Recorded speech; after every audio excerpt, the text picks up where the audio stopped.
Eros es una de las deidades más conocidas del panteón griego, siendo el dios del amor, la vitalidad y la pasión amorosa. En la mayoría de versiones del mito griego, es hijo de la diosa del amor Afrodita y del dios de la guerra Ares. Tánatos, por el contrario, es el dios de la muerte no violenta, hijo de la diosa de la noche Nix y del de la oscuridad Erebo.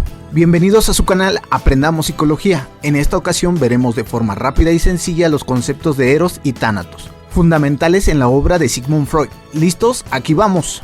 Recibe el nombre de Eros o pulsión de vida el impulso generador de activación y excitación a nivel orgánico que aparece con el objetivo principal de garantizar la supervivencia y mantener la materia viva, unida e integrada. Este tipo de pulsión integra dos conceptos que Freud inicialmente consideraba separados: la pulsión sexual y la pulsión de autoconstrucción. Se trata de una fuerza que genera dinamismo y actividad, conduciendo a la conducta y a la búsqueda de satisfacción. Está fundamentado en el principio de placer, según el cual la psique tiene como principal función la de buscar el placer y evitar el displacer. Ello se consigue a partir de la búsqueda de la reducción de la tensión. Asimismo, se ve influenciado y mediado por el principio de realidad, en función de la consideración que la pulsión pueda ser inadecuada o irrealizable. El Eros nos conduce también a mantener relaciones tanto con nosotros mismos como con los demás, permitiendo la aparición de la aproximación y de la identificación con los otros. Existen múltiples actos en que se expresa el Eros, resultando la pulsión de vida fácilmente visible. Además del sexo, la alimentación, los besos y caricias o los sueños son ejemplos de ello. Requiere de un objeto al que dirigirse y del cual obtener la gratificación. El concepto de pulsión de vida y Eros es uno de los elementos nucleares de la teoría de Freud, junto con las ideas del inconsciente y los conflictos intrapsíquicos. Uno de los elementos en que influye en gran medida es en la visión freudiana del desarrollo psicosexual, en que el foco de gratificación sexual va variando a lo largo del desarrollo y pudiendo existir fijaciones productoras de dificultades patológicas.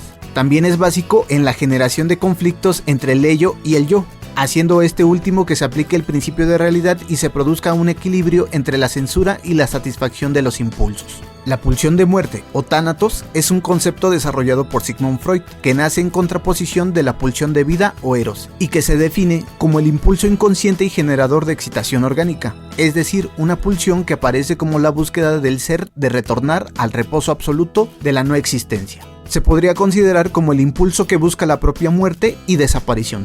Busca satisfacer los impulsos agresivos y destructivos, teniendo por objetivo la desunión de la materia y la devolución al estado inorgánico. Este impulso aparece a menudo en forma de agresividad hacia los demás o hacia uno mismo, tanto si se da de manera directa como indirecta. Asimismo, mientras Eros es una fuerza que genera dinamismo, Tánatos se caracteriza por generar retirada y búsqueda de reposo a menos que se asocie al erotismo. Tánatos no se guía por el principio de placer como Eros, sino por el principio del nirvana, donde se busca la disolución, el reducir y eliminar la excitación, no para encontrar placer en la solución de conflictos que permiten la supervivencia, sino para hallarlo en la disolución y la vuelta a la nada. Este concepto cuenta con la particularidad de ser algo poco visible de forma directa. Mientras que el Eros o energía vital libidinosa facilita la unión y la actuación, Tánatos tiende a mostrarse de manera indirecta a través de la proyección, a través de la agresión o a través de la no acción o vinculación con el mundo.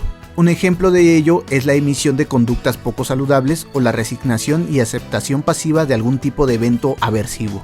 En patología, Freud llegaría a considerar que el concepto de culpabilidad se ligaría a la pulsión de muerte, así como a la perseverancia de conductas contrarias a la salud o incluso a la compulsión de repetición de actos displacenteros, como la autoagresión o diferentes tipos de conductas compulsivas. También el surgimiento de la resignación vital, desesperanza y abulia pueden relacionarse con el tánatos, así como la rumiación y el claudicamiento.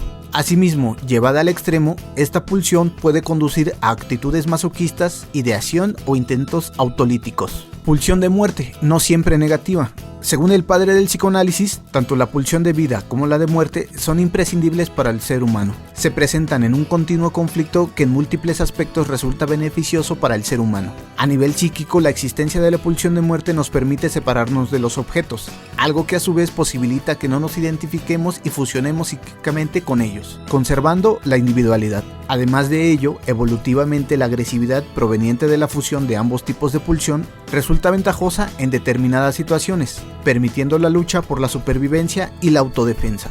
Ambos conceptos son completamente opuestos. Eros es vida y vitalidad, dinamismo, sexualidad y búsqueda de placer y supervivencia. mientras que Thanatos representa el deseo inconsciente de muerte, de vuelta a lo inorgánico, de regresión, reposo y disolución. Eros es unión y Thanatos disgregación. Si te parece interesante la información, dale like y suscríbete al canal. También te invitamos a nuestro grupo en Facebook, en la descripción te dejamos el enlace. Por el momento, esto ha sido todo. Esperen el siguiente video. Hasta la próxima.